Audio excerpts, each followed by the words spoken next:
में उल्कामुख नाम का एक बुद्धिमान राजा था। वह सत्यवक्ता और जितेंद्रिय था। प्रतिदिन देव स्थानों पर जाता तथा गरीबों को धन देकर उनके कष्ट दूर करता था।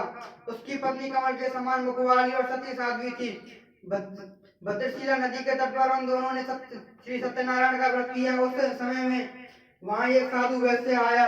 उसके पास व्यापार लिए बहुत सा धन था। वह नाव को किनारे पर ठहरा कर राजा के पास आ गया और राजा को व्रत करते हुए देखकर विनय के साथ पूछने लगा, भक्ति युक्त चित्त से ये आप क्या कर रहे हैं? मेरी सुनने की इच्छा है, बताइए। राजा बोला, हे साधु, अपने बांधवों के साथ पुत्रादि की प्राप्ति के लिए महाशक्तिवान सत्यनारायण भगवान का व्रत व पूजन किया जा रहा है। राजा के वचन सुनकर साधु आदर से बोला, हे राजन, मुझसे इसका सब विधान कहो, मैं भी आपको कथानुसार इस व्रत को करूंगा। मेरे भी कोई संतान नहीं है और इससे निश्चय ही होगी। राजा से सब विधान सुन व्यापार से निवृत्त हो वह आनंद के साथ घर गया। साधु ने अपनी स्त्री से संतान देने वाले उस व्रत का समाचार सुनाया और कहा कि जब मेरे संतान होगी तब मैं इसी व्रत को करूंगा। साधु ने ऐसे वचन अपनी स्त्री लीलावती से कहे। एक दिन उसकी स्त्री लीलावती पति के साथ आनंदित हो सांसारिक धर्म में प्रवृत्त होकर सत्यनारायण भगवान की कृपा से गर्भवती हो गई तथा 10वें महीने में उसने एक सुंदर कन्या का जन्म हुआ। दिनों दिन वह इस तरह बढ़ने लगी जैसे शुक्ल पक्ष पर चंद्रमा बढ़ता है।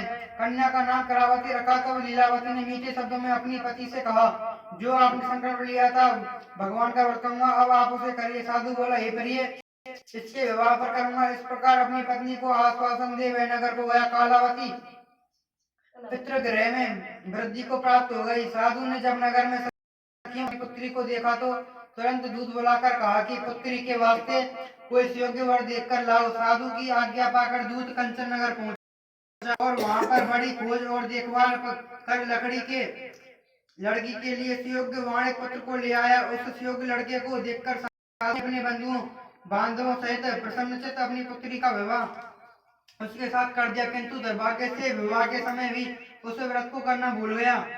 तब श्री भगवान क्रोधित हो गए और श्राप दिया कि तुम्हें दारुण दुख प्राप्त होगा। अपने कार्य में कुशल साधु बनिया जमाता सहित समुद्र स्थित रत्नपुर नगर में गया। वहाँ दोनों ससुर जमाए चंद्रकेतु राजा के उस नगर में व्यापार करने लगे।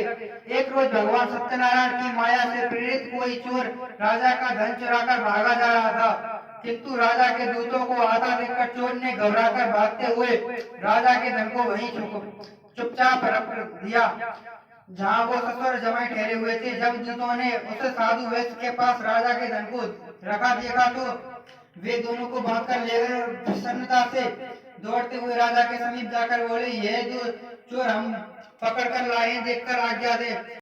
राजा की आज्ञा से उनको कठोर कारावास में डाल दिया और उनका सब धन छीन लिया। सत्यनारायण भगवान के श्राप द्वारा उनकी पत्नी भी घर पर बहुत दुखी हुई और घर पर जो धन रखा था चोर छुपा कर ले गए। शारीरिक और मानसिक पीड़ा तथा भूख प्यास से अति दुखित हुआ अन्य की चिंता में कलावती के घर गई।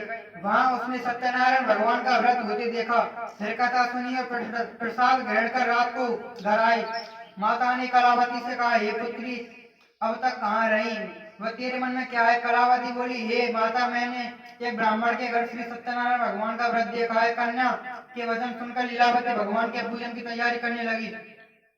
लीलावती ने परिवार और बंधुओं सहित श्री सत्यनारायण भगवान का पूजन किया और वर मांगा कि मेरे पति और दामाद शीघ्र आ जावे। साथ ही प्रार्थना की कि हम सबका अपराध क्षमा करो। सत्यनारायण भगवान इस व्रत से संतुष्ट हो गए और राजा चंद्रकेतु को स्वप्न में दर्शन देकर कहा, हे राजन, दोनों वैश्यों को प्रातः ही छोड़ दो और सब धन जो तुमने ग्रहण किया है दे दो, नहीं तो मैं तेरा धन राज्य पुत्र आदि सब नष्ट कर दूंगा। राजा से ऐसे वचन कहकर भगवान अंतर्ध्यान हो गए। प्रातःकाल राजा चंद्रकेतु ने सभा में अपना स्वप्न सुनाया। फिर दोनों वाणिक पुत्रों को कैद से मुक्त कर सभा में बुलाया। दोनों ने आते ही राजा को नमस्कार किया। राजा मीठे वचनों से बोला, हे महानुभावो, भावी वश ऐसा कठिन दुख प्राप्त हुआ है, अब तुम्हें कोई भय नहीं है। ऐसा कहकर राजा ने उनको नए नए वस्त्र आभूषण पहनाए। उनका जितना धन लिया था उससे दूना धन देकर आदर सहित विदा किया। दोनों वैश्य अपने घर को चल दिए। चौथा अध्याय।